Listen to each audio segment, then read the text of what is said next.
Okay, good morning, everybody. We're back. It's 5 past, and we're going to get started. I hope you're comfortable and ready to hear a really interesting presentation today from our colleague Fleischner. I hope you had a nice public holiday day yesterday. Obviously, we had to postpone due to the public holiday for those in Australia. I see we've got a visitor from New Zealand, Mark. I don't know if you guys had a public holiday or not, but I'm sure you've had some kind of break, so I hope that was good for you. So I'd like to welcome a colleague from UNSW, Fleischner. He's a PhD student at the moment, and he's working in a field that is apparently of interest to quite a few people. And this is the emergence of the teaching-only academic positions. These obviously have been something that's grown over the last 10 years in higher ed. And he's researching this role, and I'd like to say a huge welcome to Fleischner.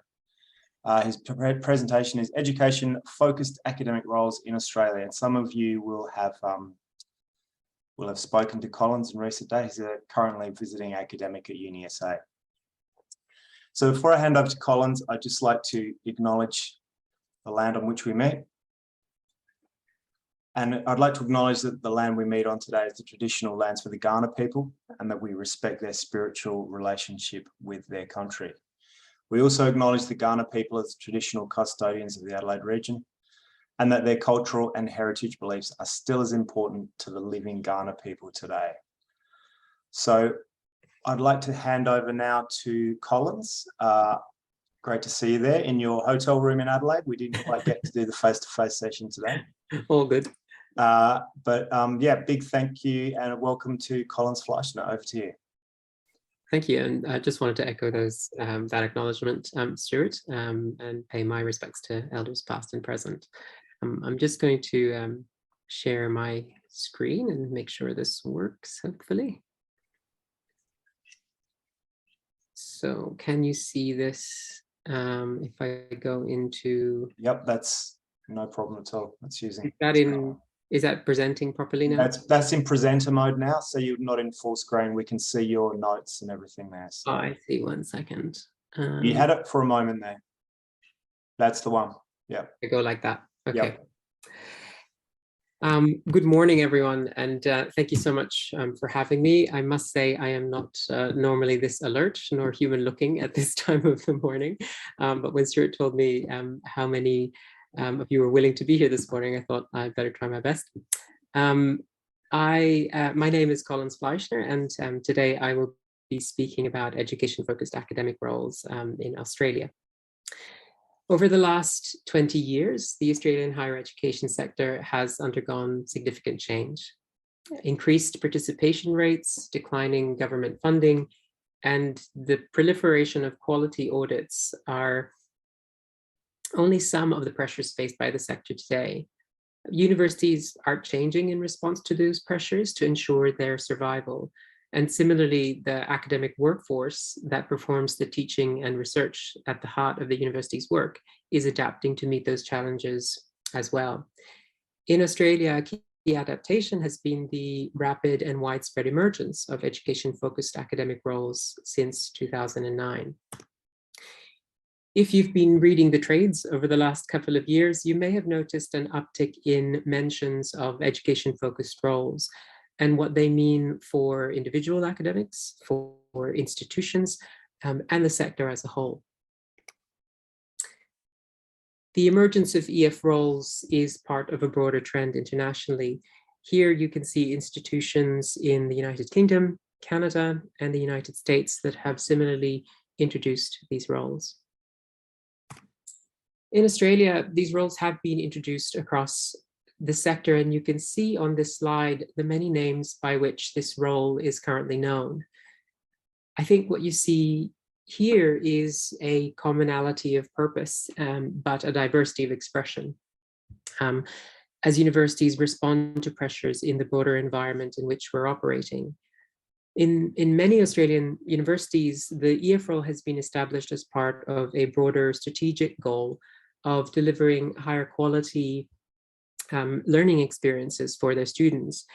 And in many cases, this role has no expectation or workload allocation for research. and it represents a break from the more prevalent teaching and research model.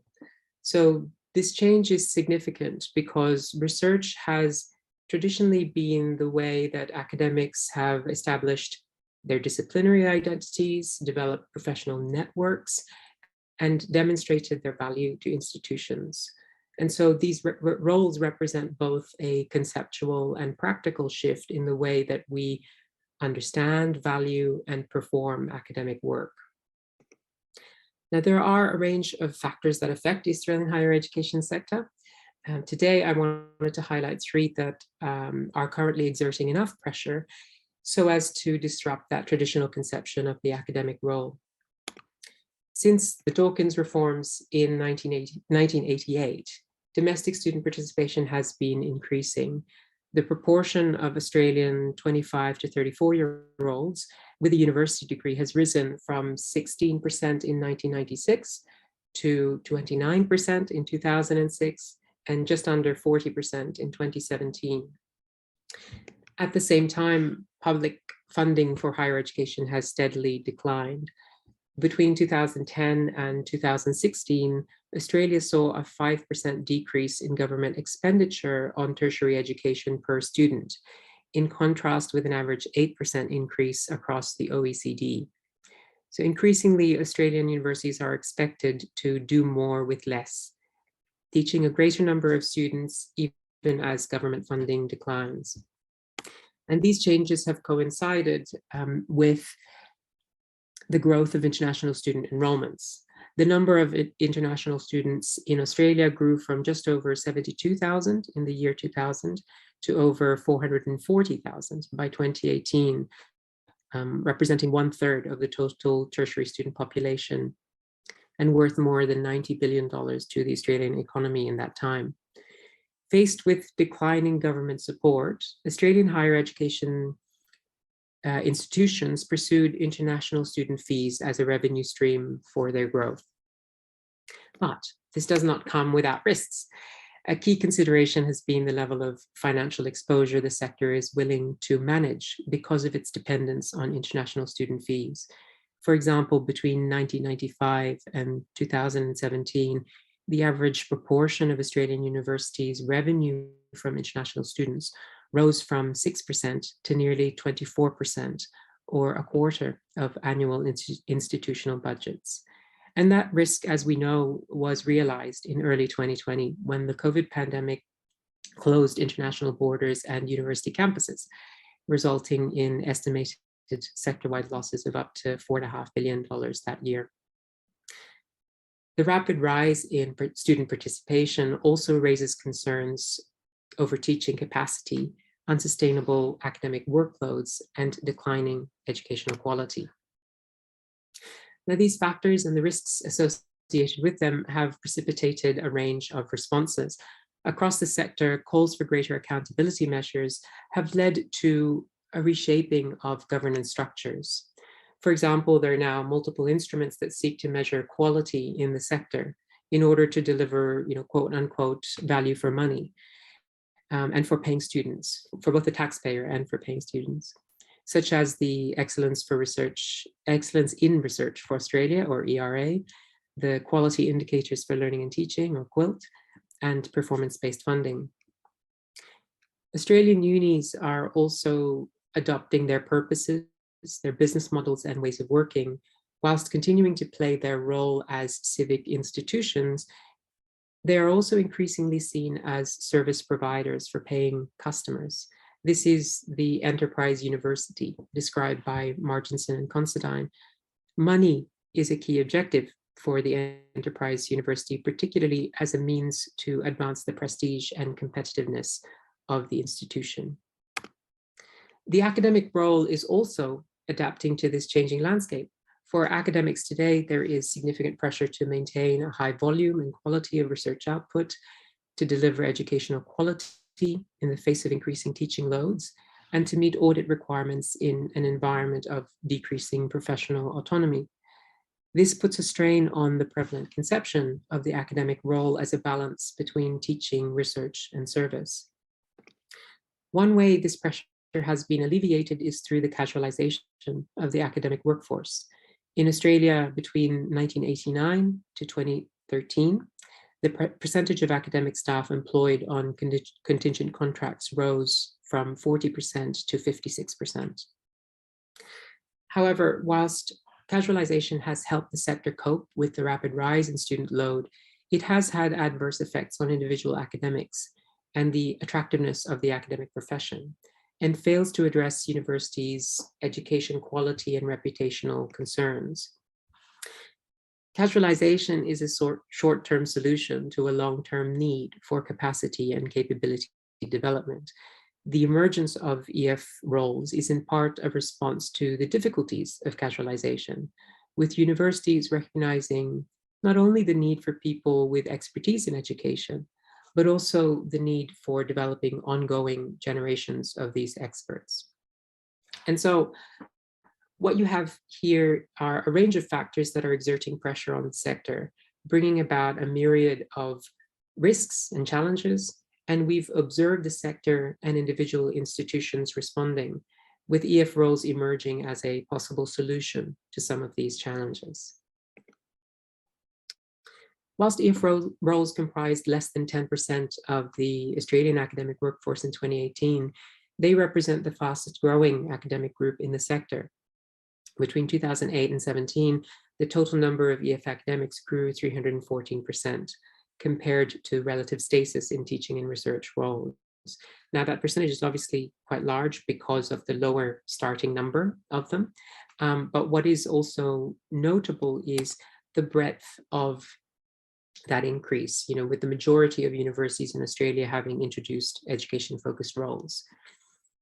Now, the introduction of these roles is a complex and often challenging process for institutions.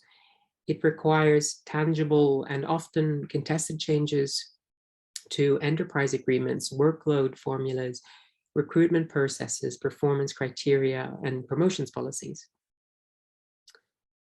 It also requires less tangible and not easily measurable changes that have to do with professional identity, community, and institutional cultures. And these are some of the challenges I have faced and continue to do so, managing the development of the EF role in a research-intensive university. And this forms the basis of my interest in this study. As I began to work on the EF project, I looked to the literature to learn more about the EF role in Australia. The existing literature provides a broad overview of the role's emergence and development. It documents issues around identity, community, belonging and institutional cultures, role clarity, workload, scholarship and research, as well as issues relating to leadership and the concept of educational excellence. There are, however, key conceptual and theoretical silences in the EF literature in Australia. Questions as to the nature of such roles, their origins, the different models that have been adopted across the sector, and how they have developed in Australian universities remain to be answered. It also remains unclear what purpose EF roles are designed to serve, and how they are understood at different levels within an institution, and how institutional processes and cultures support or work against EF roles. And whilst the experiences of EF academics have been described to some extent, deeper questions remain as to the causes and contributing factors for these experiences. So in short, the EF literature in Australia goes from describing developments in the external environment to describing individual experiences of EF roles. It doesn't yet connect the external environment to what's going on inside institutions. And it doesn't situate the EF role and individual experiences within their settings. So I found that at each level, at the sectoral or macro level, the organizational or the meso level, and the individual or micro level, that key gaps in the literature remained. And in order to address the gaps at each of those levels, I'm asking the following questions. Firstly, what are the bases for the introduction of these roles? How, and secondly, how have they been understood and introduced in different institutions? And thirdly, what are the understandings understandings and experiences of individuals involved in the development and implementation of these roles, and what are the reasons for those understandings and experiences. And finally, are there any implications for policy and practice and for the future of the EF role in our sector? So my study is exploratory, and it seeks to develop an understanding of the range of issues related to the EF role. And what I hope will do is form the basis for painting a picture of current practice around these roles. In terms of its significance for the sector, I hope the study will contribute to our existing knowledge about this system-wide change. For institutions, I hope it will provide a stronger foundation for the introduction and development of these roles. And for individual academics, the study should help identify the key concerns of those contemplating or appointed to EF positions. But for now, I'd like to come back to the existing literature. The issue of community and belonging have been identified as a key concern for academics. And I wanted to ask you about your experiences before I talk a little bit about our experience at UNSW. So Stuart, is it all right if we try that poll now and just see what everyone's experiences are?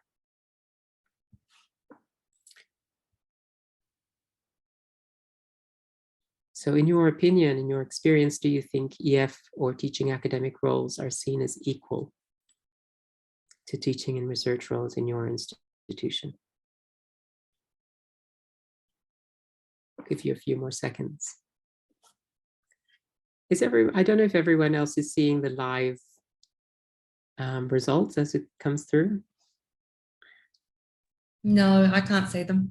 Oh, okay, so we'll share them in a moment. I think that's about everyone now.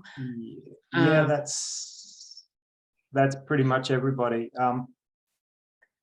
So shall I just quickly read that out, Stuart? Go ahead. Yep. Yeah. It's quite convincing. Yeah. So we have 77% said no, they don't think that it's seen as equal, and 16% said yes, they do think they are seen as equal, and we've got 7% who have other thoughts about it, and we'll put it in the chat. So Stuart's keeping an eye on the chat, so let me know, Stuart.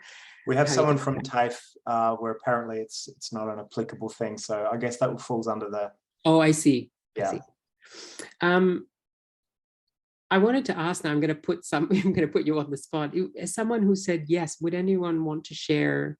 Would you be happy to share your particular experience with the role and that sense that it is treated equally? Is there anyone here that's willing to share?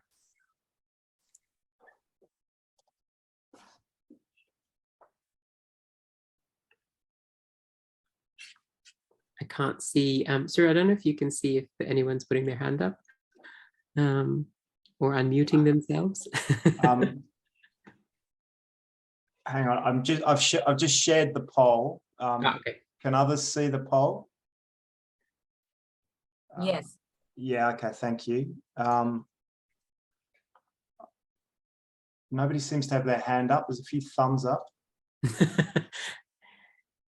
I'm always curious about how we know that they're not treated equally. Would anyone like to share, experiences they've had? Anyone who said no, that they don't think it's treated equally or seen as equal? Would you like to share any of your experiences? I could share something from my particular perspective. Yes. Mark from Auckland here. I'm on a teaching path as a senior lecturer, and if I would like to become an associate professor, I'd have to find myself on a different pathway in order to build up enough of what I would need to build up in order to become an associate professor. So yeah, I think that's one signal. Yeah, and it's interesting how those signals can be big and small.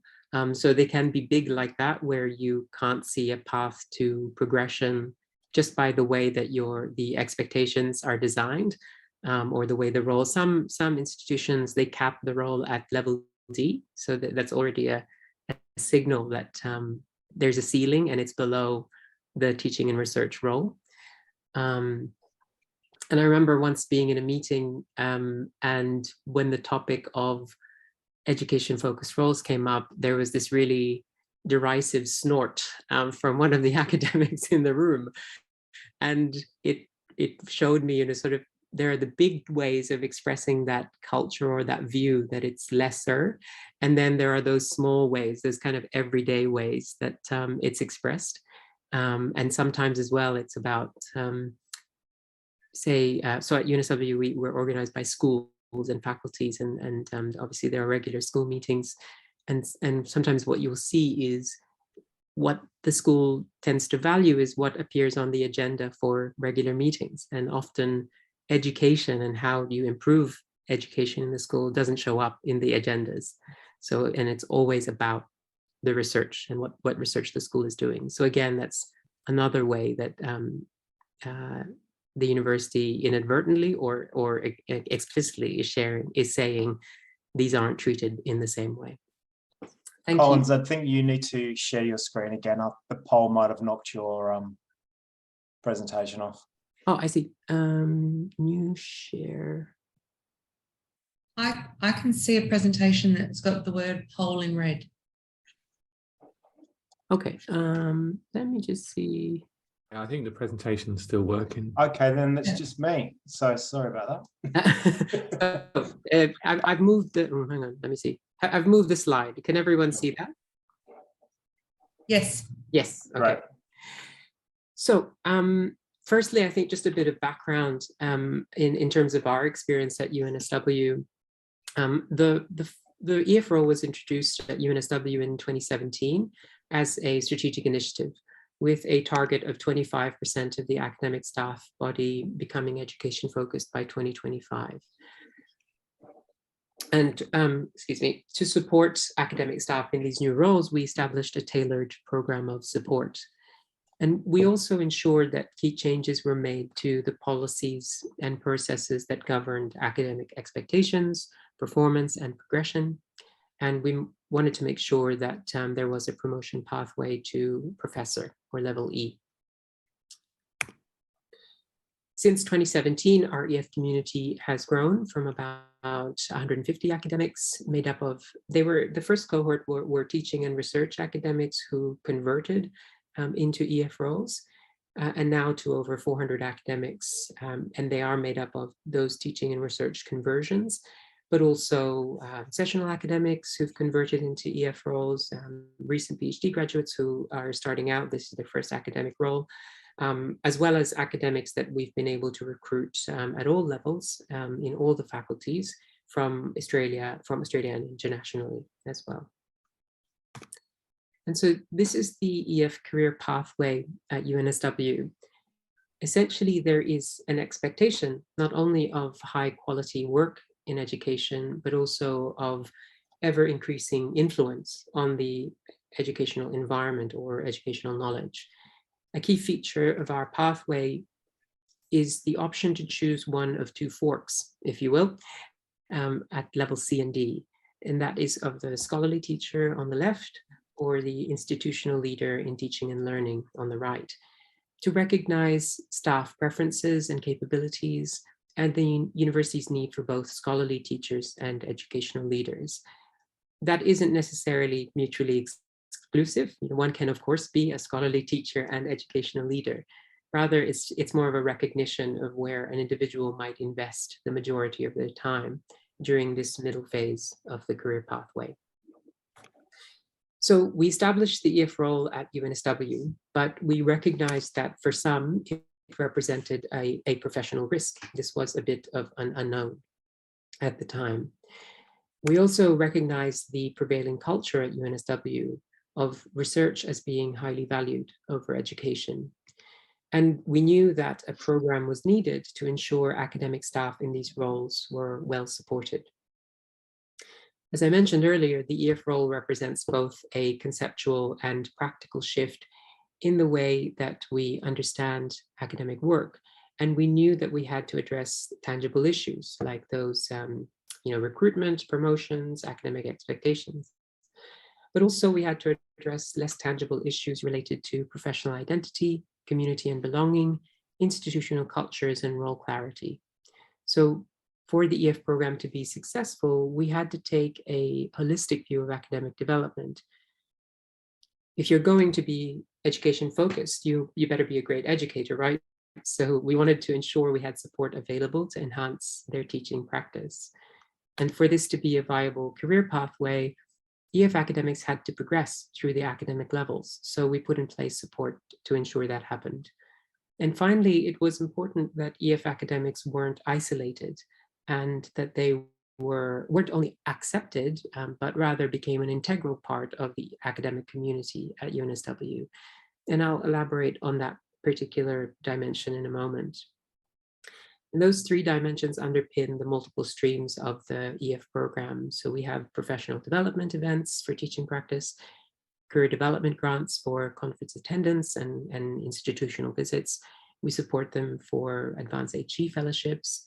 And we have frequent cross-faculty networking events to foster a sense of community, as well as communications celebrating their achievements and contributions to the university, to try and shift that dial on the culture around teaching and learning at the university. And there's that menu of support, and EF academics can access that as much or as little as they want. And I just wanted to note here that the privilege we've had in terms of investment that's been provided for such a program, and that may not be the case at your institution. So I wanted to highlight one particular stream of the EF program that doesn't cost very much in terms of financial outlay, but rather is dependent on staff collaboration and of course, time, a little bit of time. We talked earlier about the issue of community and institutional culture, and I wanted to highlight our communities of practice program and how it sought to address that. From the outset, we established communities of practice centered around particular topics.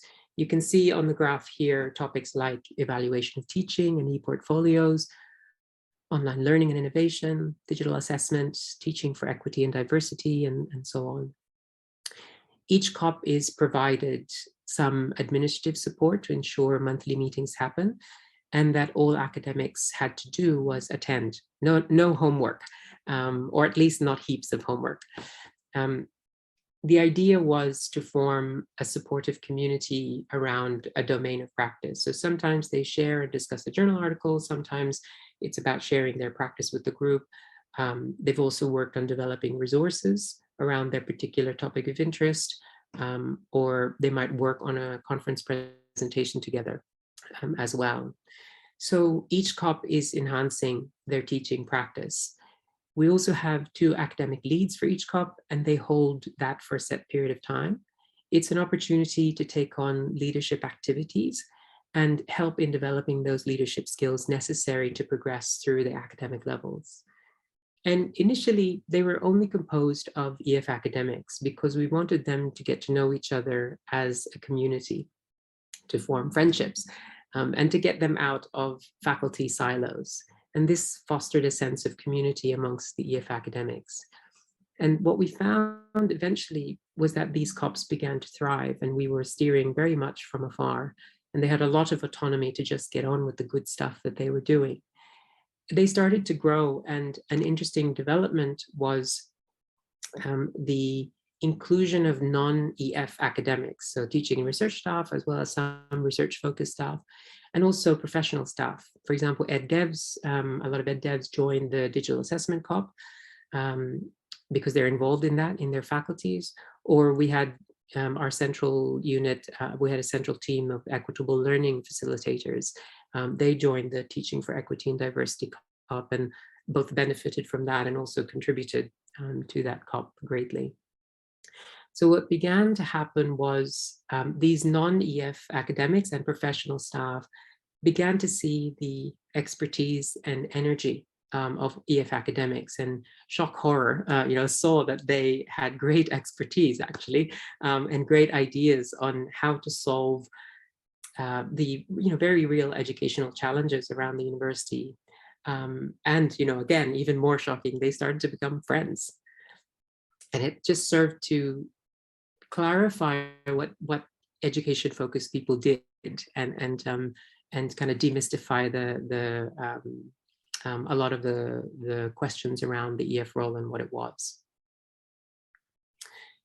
And so another interesting development I wanted to share was that during the pandemic, we, like every other university, had to grapple with assessment online.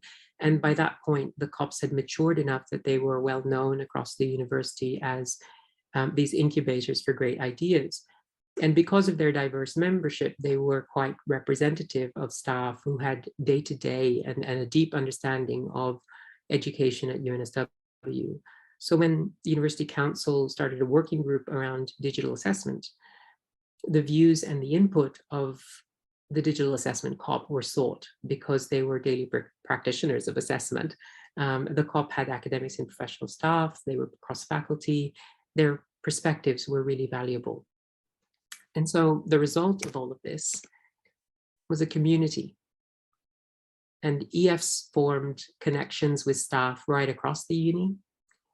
EFs consistently tell us they've never been more connected to other academics and to the university. They value getting out of their faculty silos, and they enjoy the new perspectives that come from sharing issues and practices with people from other disciplines. And those connections have led to friendships and also collaborations on trialing new teaching approaches. They work together on conference presentations, reports, and so on.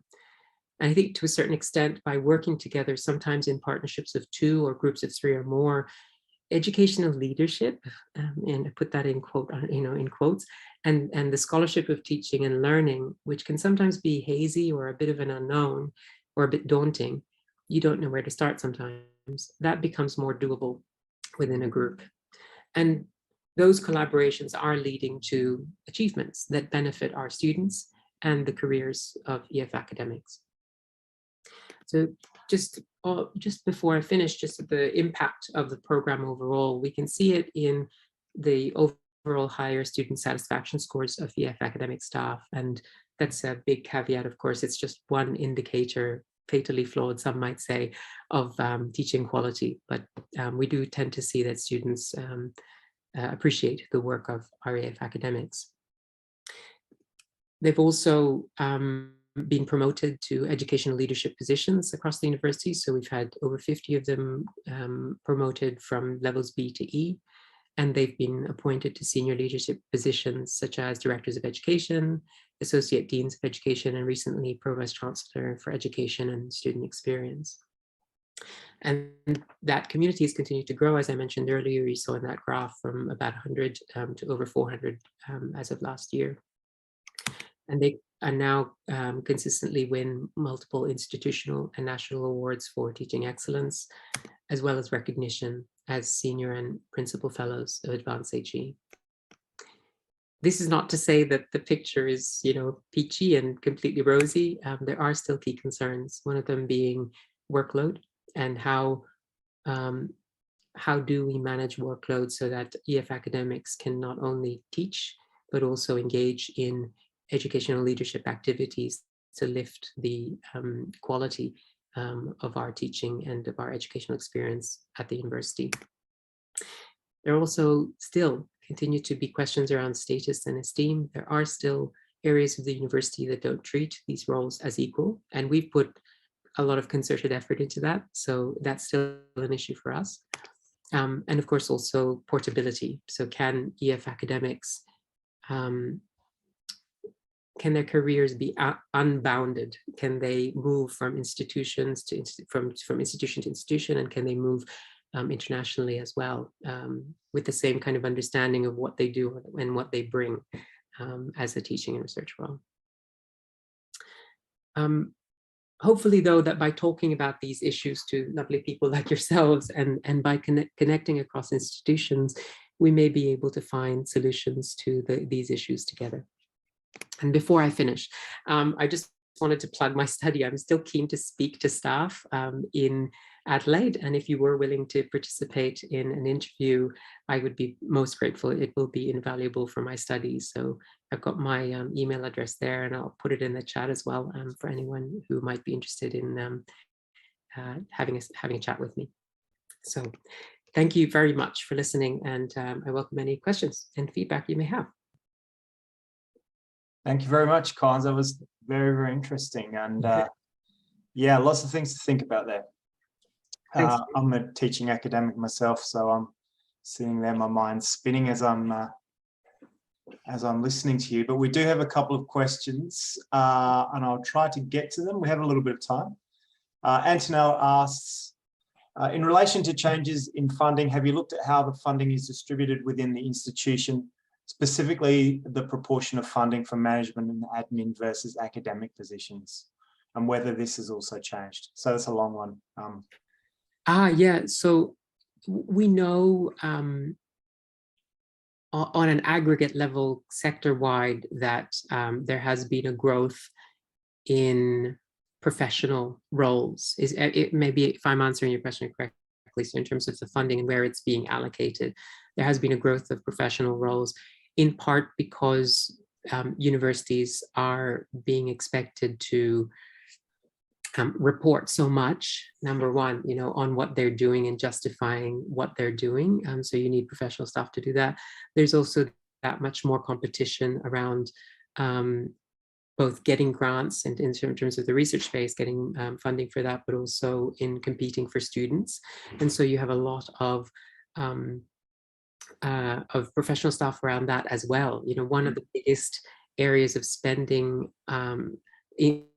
increases in spending, as I was doing my research, was around marketing, and social media managers are now as an essential part of the brand building work and student recruitment work of universities. So I think, to go to your question, there are ways that universities are spending the little money, the smaller pool of money that they have. But yeah, leaders are making those decisions in meetings that I'm not privy to, but certainly there would be an argument about where that spending is going, I think. Thanks. Next question is from iPad. So hi, iPad. How can we help engage teaching staff with educational research, even if it's not part of their work allocation?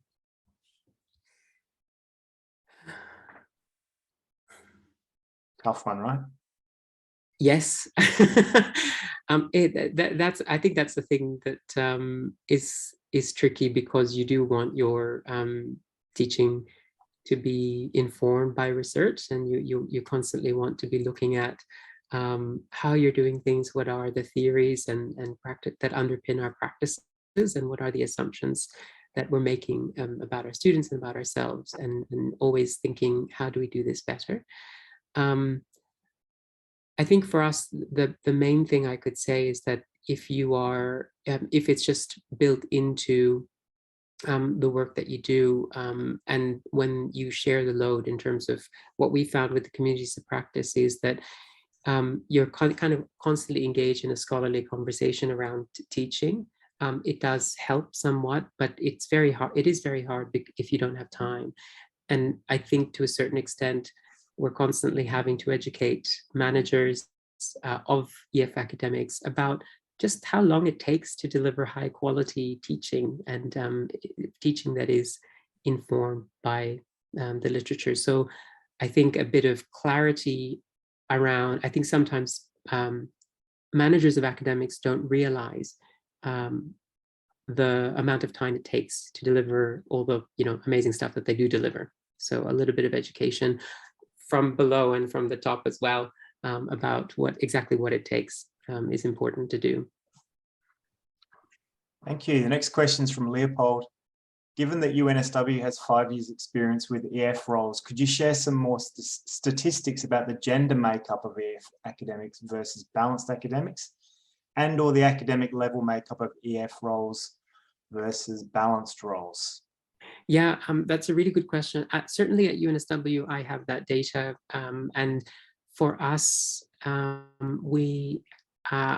gender split is even. 52% who identify as female and 48% as male. And in terms of the academic levels, the spread, the higher number at A, B, and then it kind of, the curve goes like that to C, D, and E, is at parity with our teaching and research track. But I know at a sector-wide level, we don't have that data yet. That's one of the things I'm trying to get out of the Department of Education. We have publicly available data about the rough number of teaching academics across the sector. And what they have is something like 6,500. But in terms of the breakdown, it's not as clear. And it's not totally reliable, because I see the data that they have on UNSW, and I know that my data is more accurate. So I know that that's kind of best available data. But anecdotally, there is a concern that that teaching academic roles are that there is a gender imbalance. That is a concern, but we don't have strong data on that as yet. And also anecdotally, we see some institutions use the teaching academic role for lower levels of appointments, so at level A and B, and often at fixed term contracts of 1 to 2 years. So it varies very much across institutions. Yeah. Thanks, Mark. Thanks you for the presentation, and ask regarding maintaining the prominence and esteem of teaching practice. What is your view on the accreditation, such as the fellowships offered through Advanced HE in the UK? I think they are important. I think they're part of us trying to find a way to find metrics for quality when it comes to teaching and education. I think in research, although they all have, those metrics have their shortcomings, they're a bit more accepted in terms of your number of publications, the quality of the journal that you've published in, and so on, and number of citations. But in teaching, we know student evaluations, there are lots of concerns about that in terms of the validity of that as a proxy for teaching quality. We do, there are programs for peer review of teaching. So that's a professional assessment of teaching quality that perhaps is a bit more reliable, but it's a value judgment as well. It can be. And then we have external validation of teaching practice, of the quality of your teaching practice, through things like the HEA fellowships. Yeah, so it kind of then becomes, in order to show your expertise and quality as an education-focused academic, it's this kind of basket of metrics that you have to come up with. I don't know that anyone has found a silver bullet for that in terms of how we measure teaching quality. So for now, things like that, where you're externally validated by a body outside of your university, can be useful. Thank you. Okay, next question from Quinn. Do you have data on the gender split? You did actually just speak to that at UNSW, but do you have any idea of the broader Australia-wide? Yeah, that one we don't have yet. I'm trying to get that, and hopefully we'll be able to share once I do. Yeah, I'm not sure about the data at UniSA. If anybody has that, we'd love to see that. She also asked to confirm who most teaching education academics report to. Are their managers research focused, associate professors, or professors? Right. I can only talk about our experience. So in concrete terms, I can speak about our experience at UNSW. It just depends on, usually it's the deputy head of school is who they report to for us at UNSW. And that deputy head of school usually is at senior lecturer level or above. Oftentimes they are EF, they're usually deputy head of school teaching and learning. But also there are instances where they are deputy head of school and they can be teaching and research. I haven't heard of anyone who's research focused as a deputy head of school But that might be just a limitation of who I've met. But education-focused academics are managed by different kinds of academics in different role types, basically. Thanks. Scott asks, Collins, do you have any sense of which path in UNSW's fork in EF framework, scholarly/leadership, is more popular, easier to access? I think perhaps this is the makeup of our institution, where we have a lot of staff in our biggest faculties are engineering and medicine, where I'm making a generalization here, but they're not cognate disciplines of the scholarship of teaching and learning. They're further away on that spectrum of research methodologies, I would say. And so quite a lot have gone through the institutional leadership path. There are people who've been promoted to professor based on the scholarly teacher track, but there are more on the other side, I would say. Okay, fantastic. That's all the questions. There was quite a few, so that's good. If anyone else has another one, you've got a moment to post it. A couple of people have said that they're keen to speak to you as well, Colin. So just before we go, I'd just like to again plug for UniSA people. You can speak to Collins online, obviously. You can do a Zoom interview. And later on today or tomorrow, when I post the recording of this session, I'll add Colin's email. So if you'd like to be interviewed, that'd be great for his research. And yeah, as many people as he can get would be fabulous. And there's a third person. Thanks, Quinn. She's going. So we've got 3 people for you already, Colin. So lovely. And I'll forward those emails to you. Oh, thank you. I'm trying to download the chat, but it's okay. I'll send that. I'll send it all forward to you. Thank you so much. No, that's okay, so I'd like to give a huge thanks, Collins. That was really interesting and really important and relevant research to a lot of people at this institution, I know for sure, and obviously from around Australia as well. So thank you very much for your time and efforts, and all the best with your research. I'm sure you do very well. No, thank you so much, everyone. And it's been an absolute pleasure. Thank you. Thanks, everybody, and we'll see you next time.